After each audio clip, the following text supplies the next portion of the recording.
জুলাই আন্দোলনে হেলিকপ্টার থেকে নির্দেশ দিয়ে শিশু বাচ্চাটাকে পর্যন্ত হত্যা করেছে। আন্তর্জাতিক যুব দিবস উপলক্ষে জাতীয় যুব সম্মেলনে আমাকে আমন্ত্রণ জানিয়েছেন। আমি আপনাদের সবাইকে আন্তরিকভাবে মোবারকবাদ জানাই এবং ধন্যবাদ জানাই। দেখুন, স্বাধীনতার আগেই কিন্তু আমার জন্ম।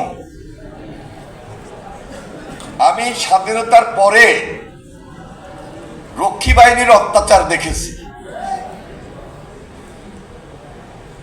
আমি আওয়ামী লীগের দুর্নীতি দুঃশাসন দেখেছি। আমি গুম দেখেছি, খুন দেখেছি।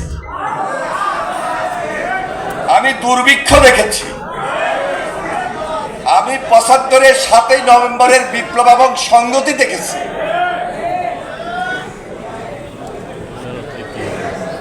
প্রেসিডেন্ট জিয়া রহমান স্বাধীনতার ডাক দিয়েছেন, স্বাধীনতার ঘোষণা করেছেন, রণাঙ্গনে যুদ্ধ করেছেন।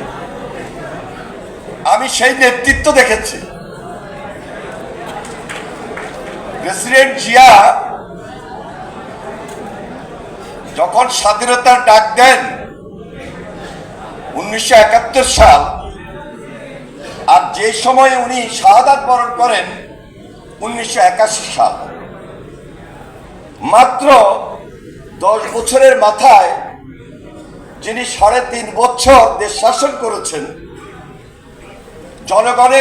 জনগণের সঙ্গে সম্পৃক্ত হয়ে, জনগণের বন্ধু হয়ে এবং যুবকদের নেতা হয়ে, তরুণদের নেতা হয়ে স্বাধীনতার যেমনি ঘোষণা দিয়েছেন তেমনি দেশ শাসন করেছেন এবং যুবক থাকা অবস্থায় প্রেসিডেন্ট জিয়া শাহাদাত বরণ করেন। তাহলে বুঝতে হবে যুবকদের স্পিরিট কত শক্ত ছিল, কত পাহাড় পর্বত ছিল। প্রেসিডেন্ট জিয়াকে দিয়ে আমি সেই উদাহরণটা দিতে চাই। ১৭ বছর আন্দোলন করেছি, সংগ্রাম করেছি। ৯ বছর স্বৈরাচার বিরোধী আন্দোলন করেছি দেশনেত্রী বেগম খালেদা জিয়ার নেতৃত্বে। ঢাকা বিশ্ববিদ্যালয় থেকে শুরু করে সারা বাংলাদেশের শিক্ষা প্রতিষ্ঠান রাজপথে এই তরুণ বয়সে তরুণদেরকে নিয়ে, এবং দেশনেত্রী বেগম খালেদা জিয়া অত্যাচারিত, নির্যাতিত, মামলা হামলার শিকার হয়েও সেই তরুণ, যুবক এবং ছাত্রদের নেতৃত্ব দিয়েছিলেন।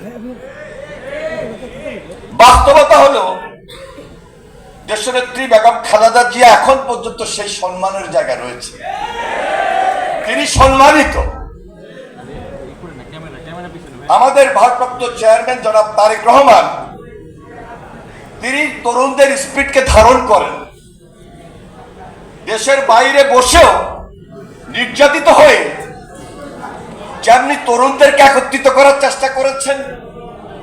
দীর্ঘ ১৭ বছরে যে আওয়ামী লীগ ফ্যাসিবাদী শাসন তৈরি করেছিল, অত্যাচার করেছে, নির্যাতন করেছে, গুম করেছে, খুন করেছে, সর্বশেষ জুলাই আন্দোলনে হেলিকপ্টার থেকে নির্দেশ দিয়ে শিশু বাচ্চাটাকে পর্যন্ত হত্যা করেছে। সকল রাজনৈতিক দলের সঙ্গে একত্রিত হয়ে তারেক রহমান সবাইকে নিয়ে যেভাবে জুলাই আন্দোলনের এই ছাত্র, এই যুবক, এই তরুণরা একত্রিত হয়ে ফ্যাসিবাদের বিরুদ্ধে সর্বশেষ লড়াইটা করেছি,